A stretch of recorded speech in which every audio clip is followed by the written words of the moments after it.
네, 임경태입니다. 오늘 공부할 부분은 바로 파이썬의 연산자 부분입니다. 자, 지금부터 파이썬의 연산자에 대한 공부의 여행을 한번 시작해 보도록 하겠습니다. 자, 연산자 과목에 대한 목차인데요. 첫 번째로 우리가 공부할 것이 산술 연산자. 그 전에 연산자가 무엇인지 간략히 정의를 설명을 드리고 산술 연산자, 대입 연산자 이것들이 뭔지 간략히 하나씩 상세히 살펴보는 시간을 갖겠습니다. 그리고 연산자의 종류 중에서는 비교 연산자, 논리 연산자 이것들이 총 있죠. 몇 개냐? 하나, 둘, 비교, 논리. 그 다음에 이 네 가지 연산자에서 각각마다 연산자들끼리는 우선순위가 있어요. 그래서 그것에 대해서 설명을 드리도록 하겠습니다. 자, 앞서 말씀드린 것을 약간 비주얼라이제이션 하면 다음과 같이 연산자는 산술 연산자. 자, 보시면 간단하게 연산자는 말 그대로 연산, 계산, 어떤 계산을 하는 거죠. 계산하는 자, 계산하는 것의 주체가 되는 산술 기호 혹은 대입 기호, 비교 기호, 논리 기호라고 생각하시면 됩니다. 자, 한번 살펴볼게요. 산술, 대입, 비교, 논리 연산자가 있는데 산술은 말 그대로 우리 플러스, 마이너스, 곱하기, 나누기 같은 거를 산술 연산이라고 하죠. 산수 시간에 배운 산술 연산. 또 뿐만 아니라 저번 시간에 간략히 살펴봤던 나누기 2개짜리 더블 아스테리카, 더블 별표, 퍼센트 연산 같은 것들이 있었죠. 이것들을 하나하나 오늘 다 살펴볼 겁니다. 그 다음에 대입 연산자는 무엇이냐? 바로 우리 이미 사용했죠. 요거 변수를 할당할 때 이 갖다 표시로 변수의 값을 할당을 했죠. 근데 이것뿐만 아니라 또 비교 연산자라는 게 존재하는데 요거 크거나 같다, 크다, 작다 뭐 이런 것들 있죠. 이게 바로 비교 연산자입니다. 그리고 논리 연산자라는 개념이 있는데 이것들을 차근차근 공부해보죠. 자, 첫 번째로 산술 연산자에 대해서 공부를 시작하도록 하겠습니다. 자, 산술 연산자는 앞서 설명드린 것대로 간략히 설명드린 것대로 요 4개 플러스 마이너스 곱하기 나누기 더하기 빼기 곱하기 나누기 요걸 산술 연산자 중에서 사칙 연산자라고 합니다. 가장 기본이 되는 산술 연산자가 되겠고요. 간단하죠. 이미 다 배웠기 때문에 빠르고 스피디하게 넘어가도록 하겠습니다. 자, 사용 예제 넘 4 플러스 3 4 마이너스 3 곱하기 3 나누기 3. 그 다음에 예제를 한번 보니까 뭐 이렇게 돼 있네요. n은 200이고 n2는 150일 때 이렇게 만약에 우리가 설정을 해 놨을 때 그 다음에 우리가 리절트 계산기 만들 때 썼던 코드가 기억이 나실 겁니다. 다음과 같이 그냥 플러스 마이너스 곱하기 나누기 코드로 하면 다음과 같이 결과를 얻을 수 있겠네요. 네, 간단합니다. 자, 두 번째로 산술 연산자의 우선순위.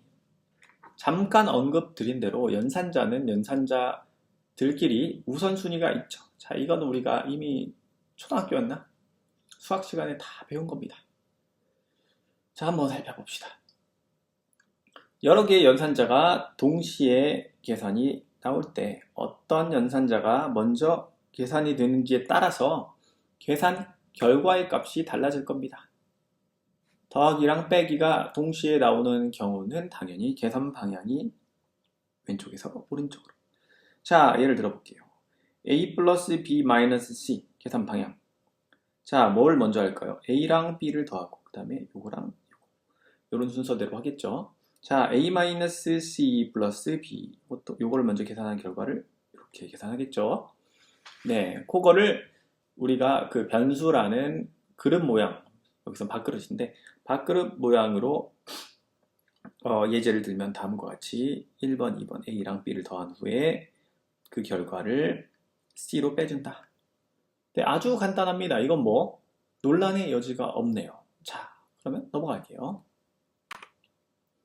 자, 산술 연산자의 우선순위 중에 만약에 플러스 마이너스 뿐만 아니라 곱하기 연산이 있을 경우 곱하기는 어떻게 될까요? 연산이? 네, 당연하게도 곱하기도 자, 요거 두 개를 연산한 다음에 그 결과를 요거랑 네, 똑같네요. 요거 두 개를 연산한 다음에 요거랑 자, 이 방식으로 하죠. 자, 똑같습니다. 플러스를 하나, 마이너스를 하나, 곱하기를 하나, 나누기를 하나 네, 같습니다. 그런데 더하기와 곱하기 혹은 나누기 같은 애들이 같이 쓰이는 경우 이런 경우 있겠죠, 충분히. 이럴 때는 어떻게 해야 될까요? 결과가.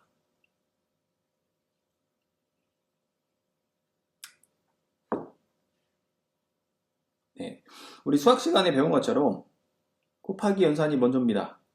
이렇게 먼저 곱하고 결과를 더하고 곱하고 결과를 더하고 자, 이해 가시죠? 우리가 수학 시간에 배웠던 그 연산 우선순위를 그대로 따라갑니다. 자, 그래서 더하기랑 곱하기가 동시에 나오는 경우는 곱하기가 이제 먼저 계산이 됩니다. 이거를 바꿔서 얘기해서 더하기 혹은 빼기로 얘기할 수 있고 곱하기 혹은 나누기로 얘기할 수 있습니다. 뭐 수학 시간에 배운 거기 때문에 이거는 뭐 논란의 여지가 없을 거라고 생각합니다. 요게 헷갈린다 하시는 분은 중학교 교과서, 초등학교에 있을 것 같아요. 그 교과서를 검색을 한번 해보시면 기억이 나실 겁니다. 자, 그 외의 연산자를 우리 이미 이것도 다 배웠습니다. 복습 차원에서 간단하게 살펴보죠. 자, 슬래시 2개. 이게 뭐였죠? 자, 기억이 안 나시는 분은 한번 뭐였는지 포즈 동영상을 멈추시고 잠깐 생각해 보세요. 아, 뭐였더라? 자, 짝대기를 한 번 하면 나누기였고 한 번 더 하면 나누기를 한 거에 목만 가져온다. 그래서 예를 들면 5 슬래시 3 하면은 뒤에 소수점을 버리고 앞에 값만 가져오겠죠. 목만 가져오겠죠. 몫은 1.7 어쩌고 저쩌고니까 1만 가져오면 되겠네요. 반환은 1이 됩니다. 자, 두 번째로 % 연산, 나머지의 값을 가져온다고 합니다. 5% 3 하면은 5.3%가 아니고 5를 3으로 나눈 다음에 나머지 값 1.7xx에서 이 뒤에 부분을 반환하겠네요. 자, 세 번째로 아스테리카 두 개를 했을 때 이건 바로 제곱입니다. 앞에 있는 숫자에 대한 제곱. 이거는 5의 세제곱이 되겠네요. 125네요. 네, 그래서 자,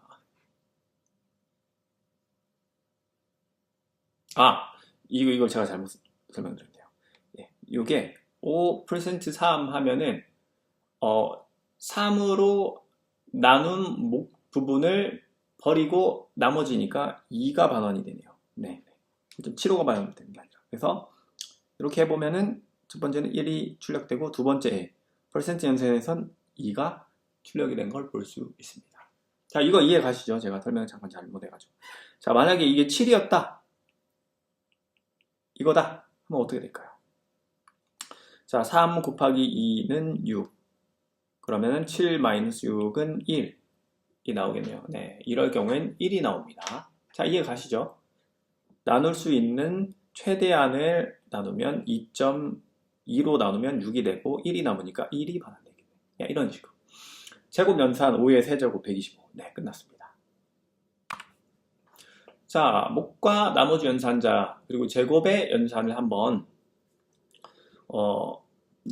실습을 해보면 우리가 앞서 배운 대로 인풋에 인트를 넣은 후에 숫자를 넘 1, 넘 2 두 개를 받아가지고 두 개의 나누기 연산, 퍼센트 연산 해가지고 실제로 출력을 해보면 만약에 25, 10을 입력값으로 넣으면 25 나누기 10의 몫은 2니까 2가 되고 25 나누기 10의 나머지는 5니까 5가 남습니다. 25, 12, 25, 5가 나오네요. 네, 이렇게 쉽게 할 수 있네요. 자, 그래서 다음 들어갈 단어를 채우시죠. 목 연산자는 뭐야 이거? 이거 말하나? 나머지 연산자는 요건가? 제곱 연산자는 요거가 이다. 요걸 말하는 거겠죠? 자, 이런 식으로 간단히 해결했습니다. 자, 이제 우리가 요것들을 이용해서 좀 다른 헬스장 프로그램을 한번 만들어 볼게요. 자, 한빛 헬스장은 미국에서 수입한 덤벨만 사용해서 덤벨 무게가 킬로그램이 아닌 파운드로 되어 있다. 내가 드는 덤벨이 몇 킬로인지 알기 위해서 어떻게 하면 좋을까요? 체육관 관장님이 알바인 나에게 이걸 시켰어요. 자, 파운드와 킬로그램을 상호 변환하는 프로그램을 만들어줘. 그러면 인센티브를 주겠다. 그러면 바로 해야죠. 네. 자, 네이버에서 딱 검색을 해봅니다. 파운드 대비 킬로그램의 값 하니까 이렇게 나오네요. 1파운드는 0.43592kg입니다. 자, 그러면 만약에 파운드를 입력할 경우 이 파운드를 킬로그램으로 변환하면 되겠죠. 어떻게 하면 될까요?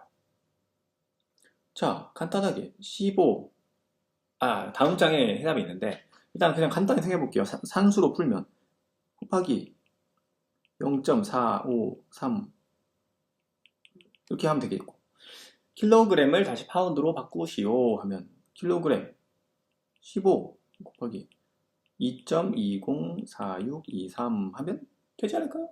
네, 간단합니다. 자, 이거를 손으로 쓰지 말고 코드로 옮겨 봅시다. 자, 코드로 옮기면 다음과 같이 생각할 수 있겠죠. 자, 파운드를 입력을 받습니다. 그리고 그걸 인트 형태로 지금 바꿨네요. 자, 이렇게 하는 이유 강조드리지만 기억나시죠? 인풋으로 받은 데이터의 아웃풋은 스트링 형태다. 그래서 스트링 형태를 인트, 숫자 형태로 바꿔야 된다. 그래서 파운드로 저장을 하고 아까 제가 말씀드린 대로 파운드 곱하기 0.45355 하면은 바로 파운드가 킬로그램으로 변환이 되는 걸 볼 수 있습니다.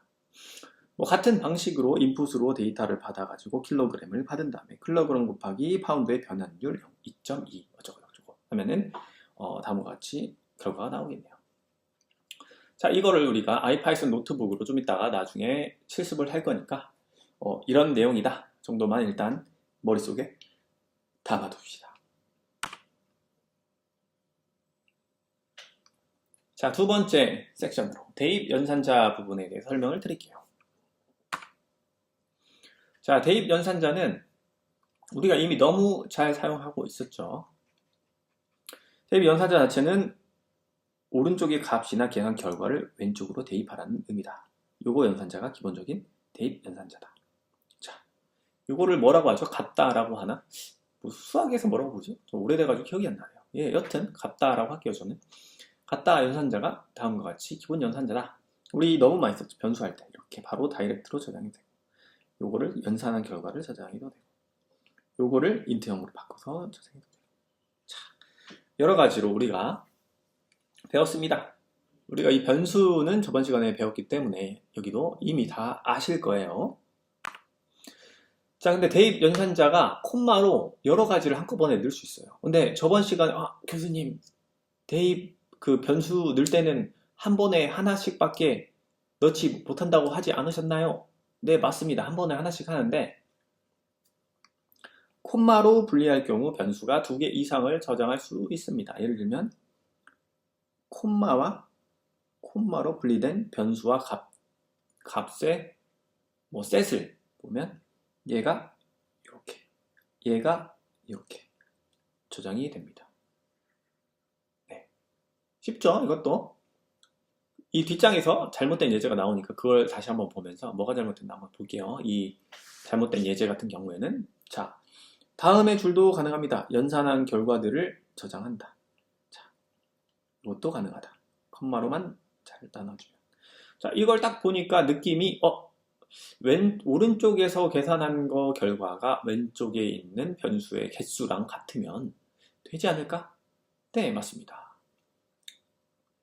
보시면 연산 순서로 보면 오른쪽에 첫 번째 애가 계산돼서 먼저 변수 첫 번째 거에 들어가고 그 다음에 오른쪽 두 번째 애가 계산돼서 변수 다음 거에 저장이 된다.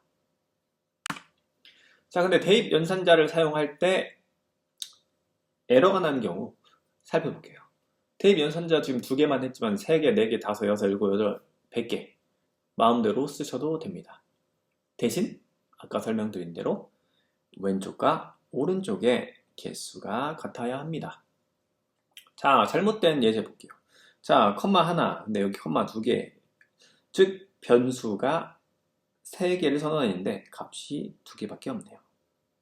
이렇게 되는 게 아니라 에러가 납니다. 이렇게 하면 에러입니다. 자, 두 번째 거, 이거는 또 변수가 2개가 선언됐는데 값이 1개다. 이것도 에러가 납니다. 다음으로, 자, 변수는 하나인데 값을 2개를 넣으려고 해요. 이건 뭐죠? 여기 보니까 실행하면 오류는 발생하지 않는 특수한 대입법이라고 하네요. 네, 이런 식으로 하면은 오류가 나진 않는 것 같아요. 네, 저도 오랜만에 이렇게 아예 사용을 안 하다 보니까 기억이 안 나는데 아마 앞에 것만 저장되든 뒤에 것만 저장되든 둘 중에 하나만 넘1에 저장이 될 겁니다. 이거는 좀 이따 실습 시간에 우리가 한번 확인해 보자고요. 자, 그래서 잠깐 동영상 멈추시고 이것들을 한번 풀어보시죠. 너무 간단하기 때문에 저는 넘어가겠습니다. 자, 그 다음에 복합 연산자의 역할이라는 기능이 있는데 우리가 파이썬에서는 단일 연산자, 지금까지 본 거는 단일 연산자고요. 복합 연산자라는 개념이 있습니다.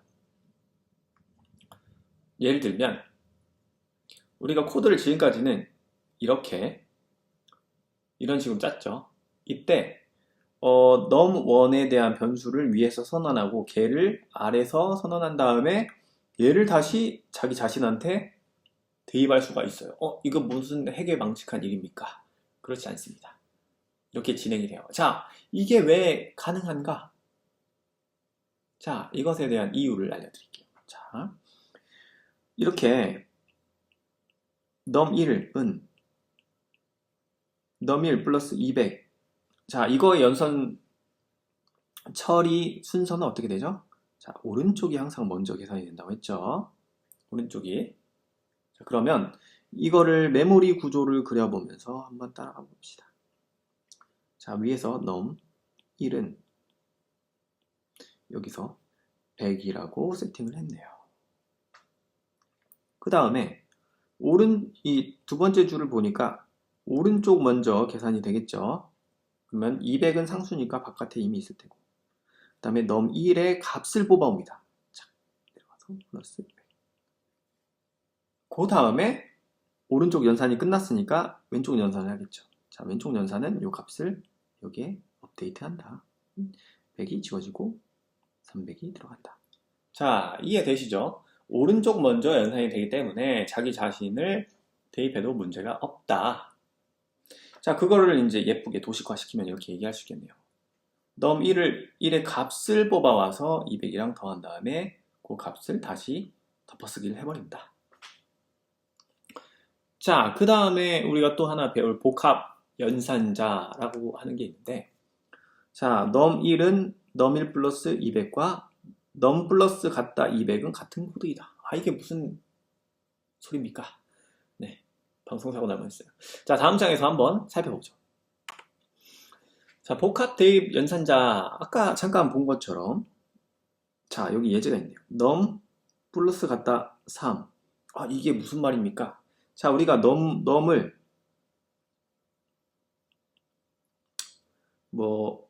3으로 5로 초기화 해놨다고 생각해 봅시다. 그 다음에 이 코드를 딱 만났어요. 그러면은 요거는 다시 얘기 드리면 이 코드랑 같은 코드다 라고 했죠. 그러면 기존의 num에는 5가 들어가 있을 테니까 num은 새로운 놈은 8이 되겠네요. 자, 이해 가시죠? 그냥 사람들이 이렇게 쓰기 귀찮으니까 이런 연산자를 만들어 버린 거예요. 플러스 같다. 왜냐면 이런 형태의 것을 굉장히 많이 쓰이니까 이걸 한번 만들어 버렸어요. 플러스 같다라는 복합 대입 연산자로.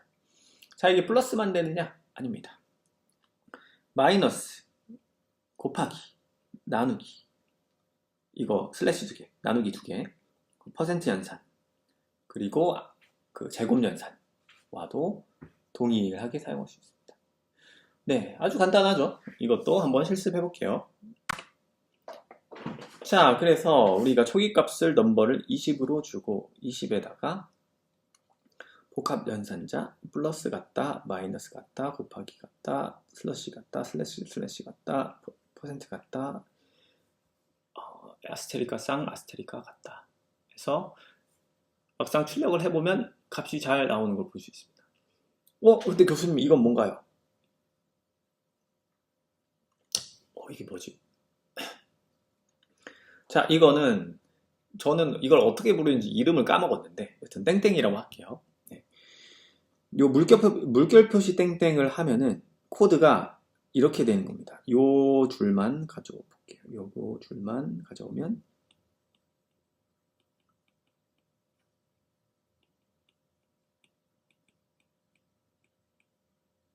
이거랑 같은 겁니다.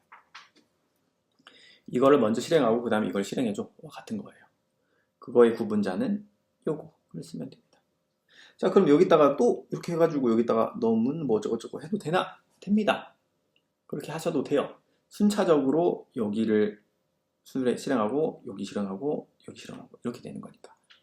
네. 근데 굳이 왜 이렇게 할 필요가 있나요? 네, 있습니다. 왜냐면 코드가 옆으로 아래로 너무 길어지는 걸 방지하기 위해서 이렇게 분리연산자 땡땡을 쓴 다음에 코드를 넣는 경우도 있어요. 자, 그러면 우리가 이제는 새로운 어플리케이션을 한번 구현해 봅시다. 편의점의 하루 매출 계산기를 한번 만들어 볼게요. 자, 상황은 이렇습니다. 편의점에서 물품을 본사에 구입하면 물품값 지불하고 물품이 손님에게 판매되면 물품값을 받습니다. 이때 편의점에서 본사에서 구입한 물품의 가격의 일부 이익을 붙여서, 즉 마진이죠. 마진을 붙여서 손님에게 판매를 하겠죠. 그러면 오늘 구입 또는 판매한 물건의 총 매출을 계산하는 프로그램을 만들어 봅시다. 자, 일단 프로그래머는 문제의 정의를 굉장히 잘 해야 돼요. 그러니까 만약에 문제의 정의를 잘못해가지고 잘못 이해하는 순간 우리는 야근을 하게 됩니다.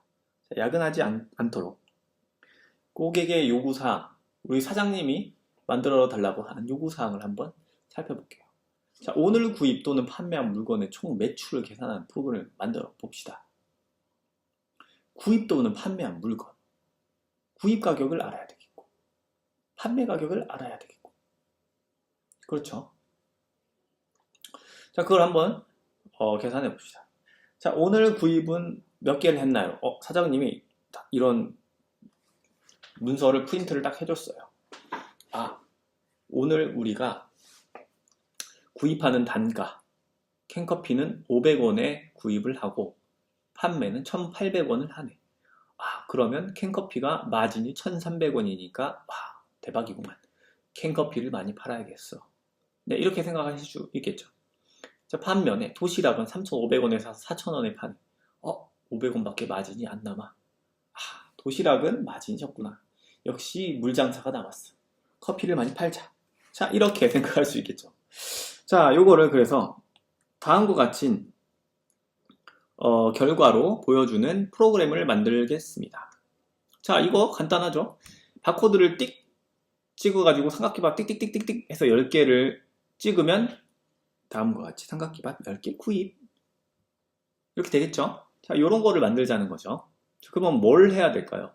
제 생각엔 좀 팬시하게 만들려면 인풋 함수를 써가지고 바코드를 딱 찍을 때마다 개수가 올라가서 총 인풋 몇 개 알아서 딱 적혀가지고 들어가요.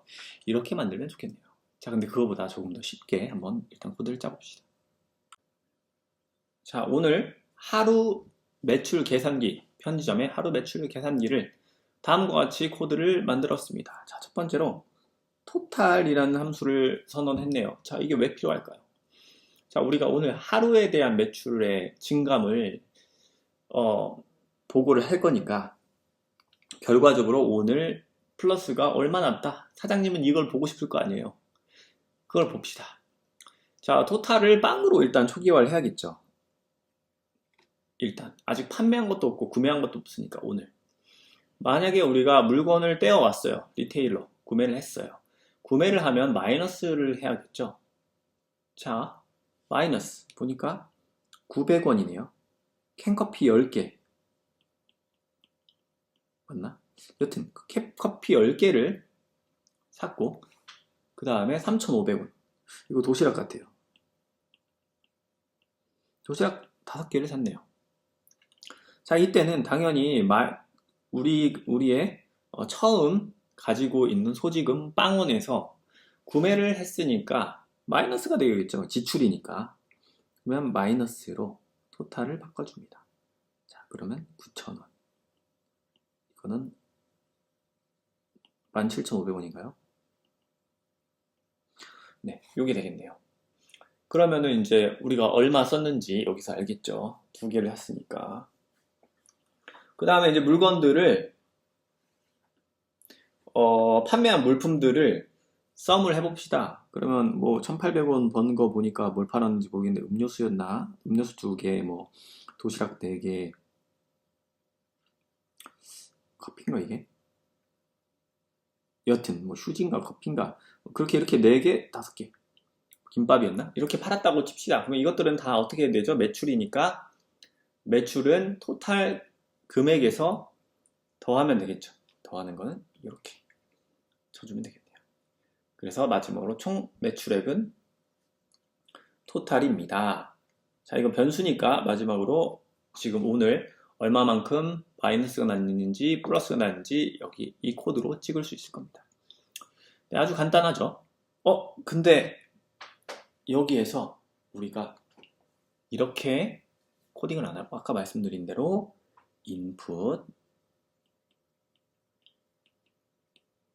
함수를 통해서 캠커피 몇 개 input 해서 또 도시락 몇 개 이렇게 구입한 거를 입력받을 수도 있겠고 또 판매한 거를 인풋으로 다시 입력할 수도 있겠네요. 자, 이렇게 코드를 짜면은 정말 약간 편의점에서 사용하는 뭐 회계 장부 시스템처럼 사용할 수 있을 것 같네요.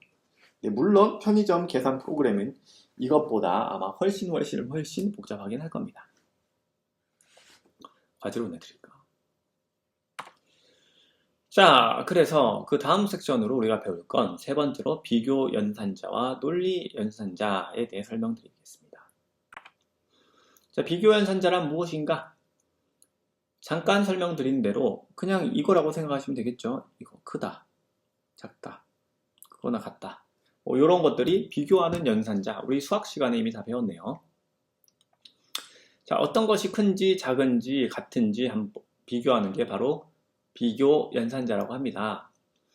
결과는 참을 의미하는 true와 거짓을 의미하는 false로 표시를 합니다. 이게 무슨 말이죠? 참을 의미하는 true와 거짓을 의미하는 false라고요? 네, 비교 연산자라는 거는 다음과 같은 기호를 사용하고 이 기호를 통해서 반환되는 값이 참 혹은 거짓 이렇게 반환이 됩니다. 자, 예를 들어볼게요. 파이썬 코드에 요거를 한번 쳐봅시다. 100이 200보다 작니? 참이에요? 거짓이에요? 아, 맞네요. 참이죠? 자, 이게 조건이 성립을 하면 리턴 값이 참으로 나오고 자, 반대로 100이 200보다 크니? 이건 거짓이죠? 그럴 경우에는 거짓이 리턴 됩니다. 이해 가시죠? 자, 실제로 그냥 요거 출력하면은 true라고 나오고 요거 출력하면 false라고 나와요.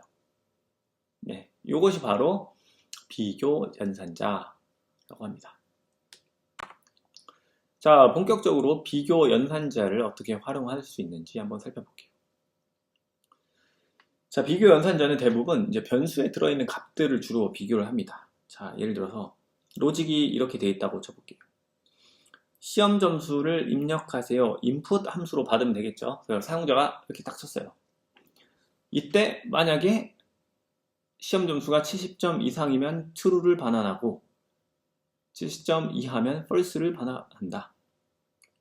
자, 운전면허 예로 들면 70점 이상이면 합격, 이하면 불합격이죠. 그렇기 때문에 이런 로직을 통해서 사용자가 받은 점수에 따라서 네 점수 합격이야, 불합격이야를 나타내는 코드를 다음과 같이 짰네요. 간단하죠? 스코어 해가지고 인풋으로 필기 점수를 입력받고 그 다음에 프린트 70을 기준으로 스코어가 같거나 크면 그때는 true, 아닐 때는 false라고 나옵니다. 이렇게 사용자가 80점을 입력하면 이 조건에 만족되니까 true가 나오죠. true가 나올 경우에는 합격, false가 나올 경우에는 불합격. 자, 그래서 이렇게 비교 연산자 같은 경우에는 또 6가지 종류가 있습니다. 자, 같다, 같다. 예를 들면 80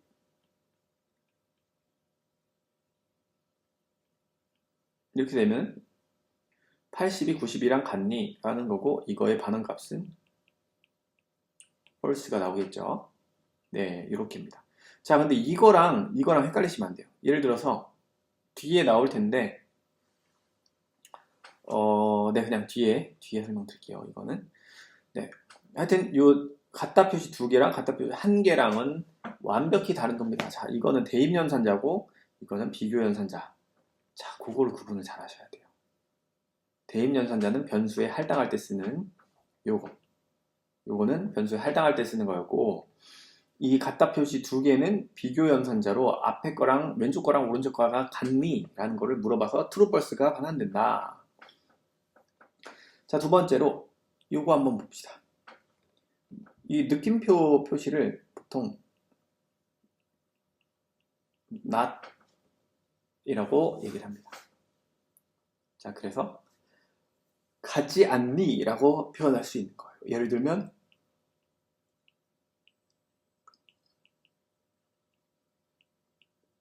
자, 요거 하면은 80이랑 90이 같지 않니? 같지 않죠? 그러면 반환이 true. 이해 가시죠? 자, 요거랑 한번 비교해 보세요. 네. 이 두 개를 비교하니까 이해 가시죠? 이거는 같지 않니? 라는 걸 물어보는 겁니다. 자, 그 다음에 이거는 당연히 크다, 작다, 크거나 같다, 작거나 같다. 오른쪽에 보이시는 것처럼 왼쪽 게 크면 true, 왼쪽 게 작으면 true, 왼쪽이 크거나 같으면 true, 왼쪽이 작거나 같으면 true, 반대면 false. 이렇게 나옵니다. 자, 그래서 비교 연산자의 예제를 한번 들어볼게요. N1과 N2를 100, 200으로 대입을 해놓고 프린트를 합니다. 그래가지고 N1과 N2를 한 번씩 비교를 하네요. 자, 이거의 결과를 보니까 100, 200이니까 같니? 물어보니까 안 같으니까 false. 100, 200이니까 안 같니? 안 같으니까 true. 그 다음에 N1이 N2보다 크니? 작으니까 false. N1이 N2보다 크니? 작니? 라고 했더니 작으니까 true. 자, 아래 것도 마찬가지로 충분히 이해하실 수 있으시겠죠.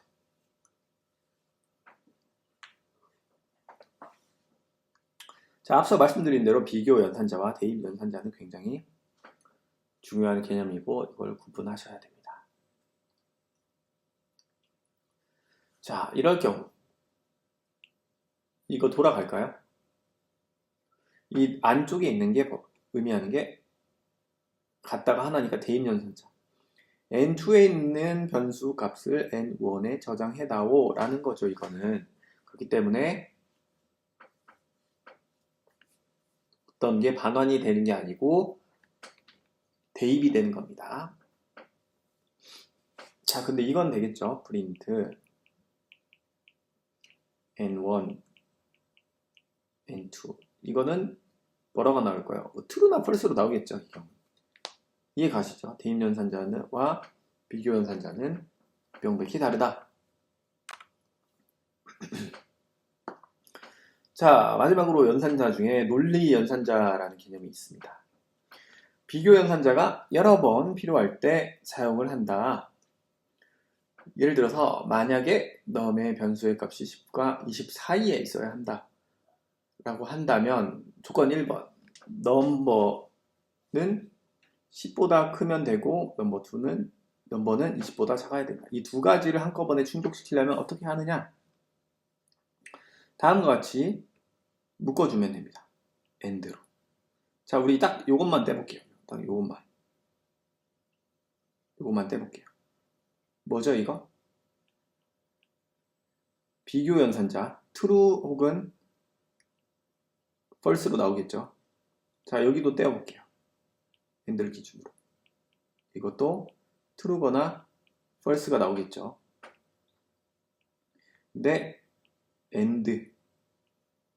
자, AND. 이거를 언어적으로 해석해 볼게요.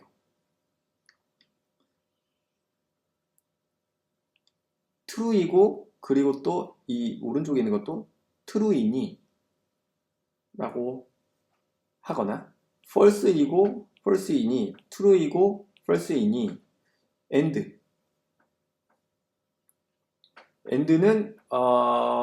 설명 좀 쉽게 설명드리면 두 개를 다 충족하느냐를 물어보는 거죠. 자, 예를 들면 나는 이거 좀 에반데 이거 제가 여튼 나는 내 남친은 170의 시력으로 할게요. 시력 1.0은 돼야 돼. 두 개를 다 만족시켜야 내 남친 후보로 할 거야 라고 하면 키가 170이 넘니? 그리고 시력이 1.0을 넘니? 자, 두 개를 다 만족시켜야 되니까 AND. 그러면 AND가 나오면 또 OR도 나오겠죠. 이 뒷장에 상세히 나오네. OR.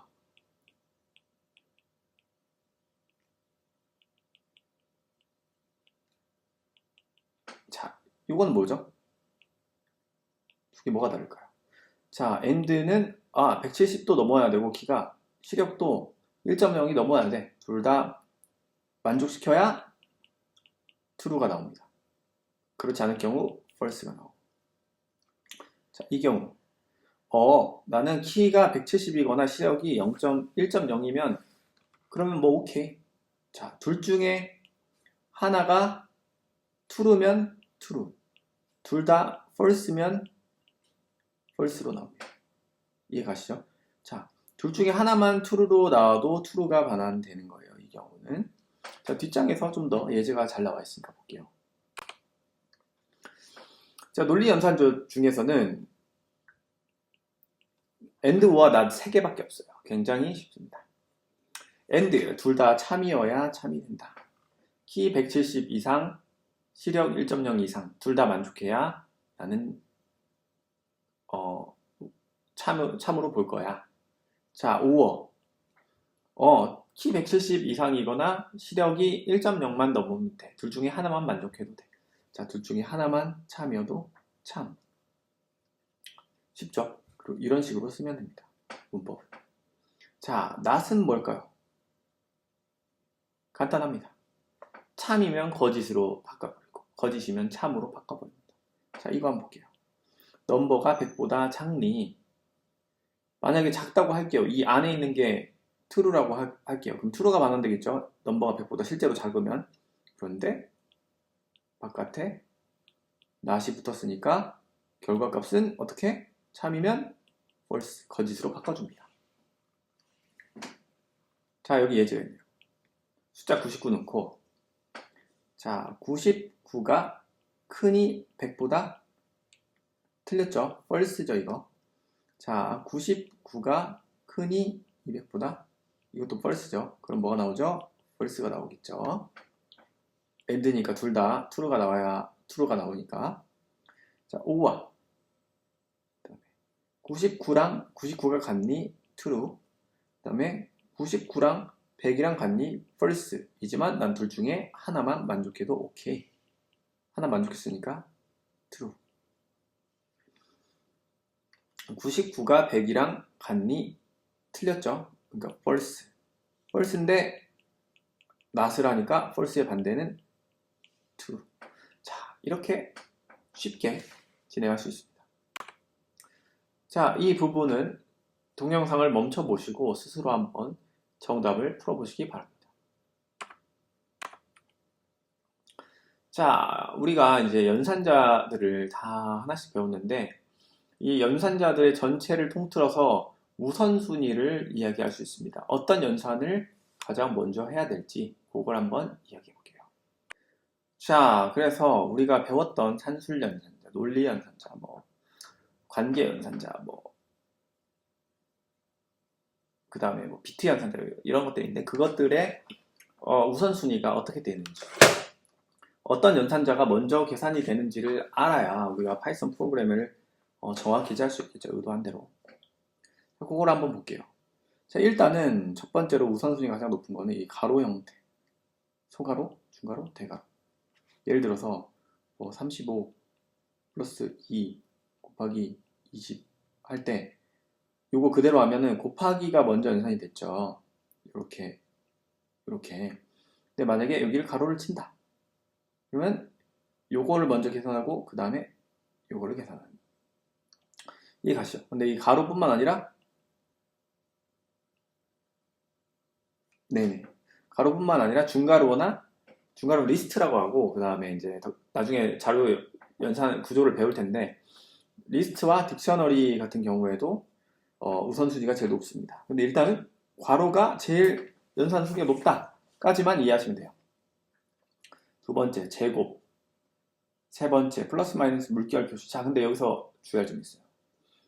이 플러스 마이너스 물결표는 단항 연산자라고 해서 우리가 25 플러스 2 이렇게 있을 때 여기 25는 앞에 플러스가 생략되어 있는 거죠. 이렇게.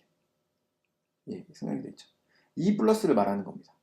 만약에 마이너스 25 플러스 2라고 하면은 이게 실제로 계산될 때 이 부호가 마이너스가 들어가 있죠. 요게 먼저 25에 추가가 된 다음에 그 다음에 플러스가 되는 거예요. 이해 가죠? 이 지금 적는 정수에도 플러스가 생략되어 있으니까 요거를 시스템적으로 미리 먼저 계산이 된다 라고 생각하시면 돼요. 그거랑 다 보시면 여기랑 비교하시면 돼요. 요 위에 있는 단항 연산자는 바로 우리가 정수나 혹은 실수 앞에 붙이는 기호 플러스 마이너스 요걸 의미하는 거고 여기 이 플러스 마이너스는 산술 연산자. 아까 저희가 배운 여기 25 플러스 2 할 때 요 플러스는 산술 연산자. 요거는 우선순위가 단항 연산자보다 낮다. 그리고 곱하기 나누기 퍼센트 여기에 더하기 빼기 요 산술 연산자보다 아까 우선순위가 높다고 배웠죠. 네. 그리고 나머지 시프트, 비트, 논리, 이런 거 있는데, 이런 것들은 다 읽어보시면 될 겁니다. 자, 중요한 거는 나중에 배울 and or not equals 이 부분이 지금 위에서 배웠던 플러스 마이너스 이런 연산자보다 우선순위가 낮다. 이 정도만 기억하시면 됩니다. 자, 그래서 요거는 한번 동영상 멈추고 풀어보세요. 자, 그 다음에 연산자의 우선순위란 해서 제가 어제 잠깐 설명을 한번 들었는데 어제가 아니지. 이 전 강의에서 주석이 뭐냐면 코드를 실행할 때 어떤 설명을 달 때 원래 주석을 씁니다. 예를 들면 주석을 달 때는 샵이라고 했죠. 샵하고 이 프로그램은 어쩌고 하는 겁니다 하고 이게 프린트 그 다음 줄에 이렇게 하면은 요 부분은 말 그대로 이 아래 내려가는 코드의 설명 부분을 이렇게 주석 형태로 달아요. 그 샵 옆에 있는 요 텍스트든 이 뭐 코드든 아무것도 채용이 안 된다고 했죠. 샵 그 다음에 나온 애들은 그 줄에 같이 동일 라인에 있는 건. 자, 이런 걸 주석이라고 하죠. 자, 그래서 주석은 여기 보신 것처럼 프로그램과 관련은 없어 보인다. 왜냐면 주석으로 하면은 어차피 그거는 없는 코드는 없는 줄이나 마찬가지니까. 하지만 실무에서는 주석을 많이 달도록 권장을 하고 있다. 왜 그러냐? 바로 우리가 짜는 이 프로그램을 다른 사용자 혹은 프로그래머들이 볼 때, 아, 이게 뭘 의미하는 변수지, 뭘 의미하는 함수지, 뭘 의미하는 프로그램인지 모르잖아요. 그걸 바로 주석을 통해서 메모를 남길 수 있습니다. 자, 그래서 이렇게 주석을 달고 실행시키면 이 부분은 실행이 안 되고 아래 것만 주석이 없으니까 실행이 된 걸 볼 수 있고, 또 주석을 다는 다른 한 가지 방법은 이 샵을 쓰는 거는 한 줄씩 주석을 하는 거잖아요. 근데 여러 줄을 한꺼번에 주석하고 싶다 하면은 쌍따옴표 3개를 앞뒤로 넣어주고 이 중간에 있는 라인들은 다 주석 처리됩니다. 그래서 아무것도 실행이 되지 않아요. 이 안쪽에 들어있는 코드 같은 경우. 네, 이렇게 사용하시면 됩니다. 자, 그러면 이제 우리가 본격적으로 오늘 배운 것들을 종합해서 기말고사 평균 학점을 구하는 그런 프로그램을 한번 만들어 봅시다. 자, 예를 들어서 파이썬, 모바일, 엑셀 이수 학점은 3학점, 2학점, 1학점 성적이 BA, 0, A 뭐 이렇게 나왔다 라고 가정해 봅시다. 자, 이거 어떻게 계산하죠? 3학점 곱하기 3.5 2학점 곱하기 4.0 1학점 곱하기 4.5 한 다음에 썸하면 되죠. 썸 해가지고 나누기 n분의 1인데 n은 여기에서 3이 되니까 3개니까 3이 되고 3분의 1 서메이션 파이썬 요거 교과목을 이수 s를 si가 되고 멀티플라이 여기를 성적을 2라고 할게요. 2의 i 뭐 이런 식으로 표현할 수 있겠네요. 그래서 그리고 i는 1부터 i는 3까지. 네, 이렇게 하면은 되겠네요. 이렇게 해서 서메이션 한 다음에 평균을 구하면 된다. 이거 코드로 바꿔볼게요. 자, 간단합니다. 아까 설명드린 것처럼 일단 변수 3개가 필요하겠죠. 왜냐면 우리가 수강했던 과목이 파이썬, 모바일, 엑셀 각각 3학점, 2학점, 1학점 넣어줬어요. 그 다음에 A학점은 4.5, B학점, A0가 4.0, B가 3.5. 원래 여기 B 플러스 들어가야 되지 않나? 모르겠네요. 네, 여튼 이렇게 했습니다. 그러면 아까 설명드린 대로 어떻게 하면 되죠? 산술 연산자를 활용해서 일단 파이썬 이렇게 3학점 곱하기 B 학점이니까 3.5. 그런데 요거 괄호를 쳐줘야겠죠, 당연히. 요거만 독립적으로 먼저 계산해야 되니까. 또 모바일 2학점에 4.0. 엑셀 1학점에 A가 4.5네요. 해서 분모 부분을 다시 한번 가로로 감싸줍니다. 우선순위를 고려해서 그 다음에 나누기하고 파이썬, 모바일, 엑셀을 더한다고? 그렇죠. 아, 3분의 1이 아니네요. 과목별로 하는 게 아니라 총 학점 대비로 나눠야 되니까 이게 3학점, 2학점, 1학점을 더해서 이게 6분의 1이 되겠군요. 학점 당 평균 점수니까. 과목 당 점수가 아니고. 자, 그래서 평균을 AVG에 저장을 하고 이거를 출력하면은 3.8 뭐 이렇게 나온 것처럼 나올 것 같습니다. 자, 그 다음으로 우리가 계속적으로 업데이트를 하고 있는 거북이를 그리는 프로그램을 한번 또 돌려볼게요. 자, 지난 시간에 우리가 임포트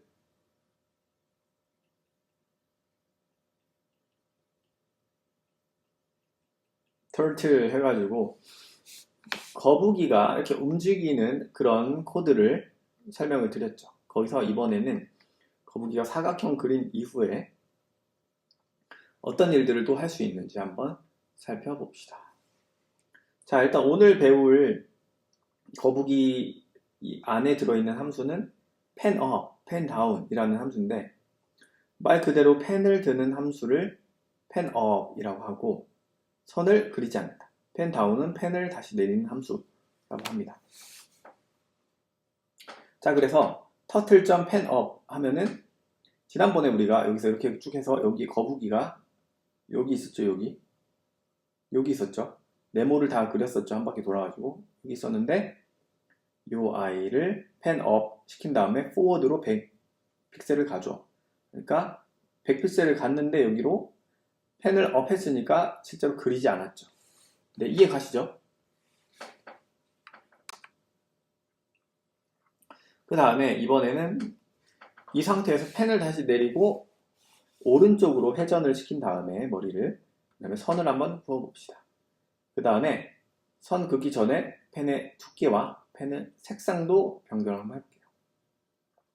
이때 배울 거는 터틀의 펜 사이즈랑 펜 컬러라는 함수를 또 사용을 할 겁니다. 교수님, 이 펜 사이즈랑 펜 컬러는 어디서 가져온 함수인가요? 네, 함수는 아까 말씀드린 대로 계속 말씀드리지만 input 함수, print 함수, int 함수 어떤 행위를 하는데 걔네들은 내장 함수라고 해서 파이썬 자체에서 제공을 하는 함수들이고요. 지금 turtle.이 들어갔죠. 펜 사이즈라는 함수도 보시면 turtle. 요거는 바로 turtle이라는 임포트에서 가져왔던 그 turtle이라는 그 코드 집합소에서 정의한 펜 사이즈라는 함수를 불러와라 라는 이야기입니다. 이거는 복잡하니까 나중에 또 다시 우리가 향후에 중간고사 이후에 배울 거예요. 일단은 모를 때는 그냥 그런갑다 하고 일단 코드를 먼저 짜봅시다. 자, 이걸 한번 해석을 해보죠. 펜 사이즈를 5로 만들어 다오. 펜 사이즈, 그러니까 펜의 굵기를 5로 만들어. 펜의 컬러를 레드로 해줘. 그리고 터틀을 오른쪽으로 90도만큼 돌아줘. 아까 제 그림을 잘못 그려서 이렇게 있던 터틀을 오른쪽으로 90도만큼 돌렸네요. 그 다음에 펜을 다시 다운을 해줘. 그러면은 지금부터는 펜을 그리겠네요. forward 200만큼 해줘. 여기서부터 여기까지가 200픽셀 만큼을 그렸습니다. 자, 이해 가시죠? 굉장히 간단하네요. 자, 두 번째로 우리가 거북이를 또 움직여 봅시다. 입력한 칸만큼 거북이를 움직여 봅시다. 자, 느낌 오죠? 자, 간단히 이렇게 짤 수가 있어요. 사용자가 입력한 거리와 각도만큼 거북이가 이동하는 코드를 작성해보자. 이때 이동하는 횟수는 무한 반복합니다. 무한 반복이란 용어 아시겠나요? 네. 거북이가 쉴 새 없이 계속 움직인다. 언제까지? 프로그램이 끝나기 전까지 계속 움직인다. 무엇에 기준해서 사용자가 입력하는 거리만큼, 거리와 각도만큼. 자, 그래서 거북이의 회전 각도와 거북이의 이동 거리를 사용자가 계속해서 입력할 수 있게 만들어 놓고 1000번이든 10,000번이든 계속 입력하게 만들어 놓고 입력할 때마다 거북이가 그 방향과 그 장소에서 이동하는 코드를 만들 거예요. 자, 사실 이건 아직 안 배워서 어려울 수 있는데 그냥 한번 참고사항으로 설명해 드릴게요. 자, 무한 반복을 하는 코드는 어떻게 짜냐? 이렇게 짭니다. 자, while 이게 뭐죠, 영어로? 뭐뭐 동안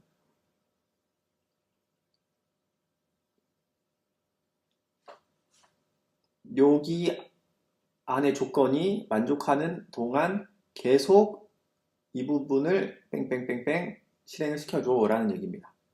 근데 여기는 true니까 첫 번째로 딱 봤는데 만족을 했네. true니까 그냥 무조건 하라는 얘기네. 그래서 이 아래 칸을 돌아요. 그 다음에 끝난 다음에 다시 while이 돌을 때 여기 또 true니? 물어보니까 또 true래요.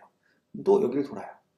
이게 무한반복하는 코스인데 그냥 while true라고 놓으면 그냥 무한반복이 된다 라고 생각하시면 되고, 이때 문법이 요 땡땡을 while 문 맨 끝에 붙여줘야 된다, 이런 문법으로 사용된다. 그래서 이 패스라고 적은 부분 있죠? 이 부분을 계속 무한반복합니다. 만약에 무한반복을 멈추고 싶다면 프로그램을 멈춰야 돼요. 그때는 컨트롤 C를 누르면 프로그램이 멈춰집니다. 자, 한번 코드를 짜보죠.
자, 이상으로 우리가 연산자에 대해서 오늘 공부를 했고, 여러 가지 배웠죠. 산술연산, 논리연산, 비교연산, 이런 것들에 대해서 배웠고, 그 다음에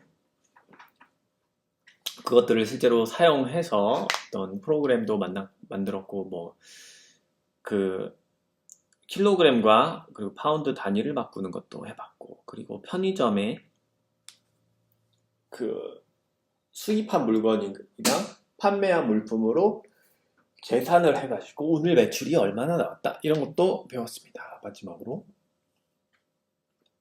또 배웠던 게 기말고사의 평균 점수를 구하는 방법, 그리고 거북이를 그리는 것까지. 자, 오늘도 참 수고 많으셨습니다.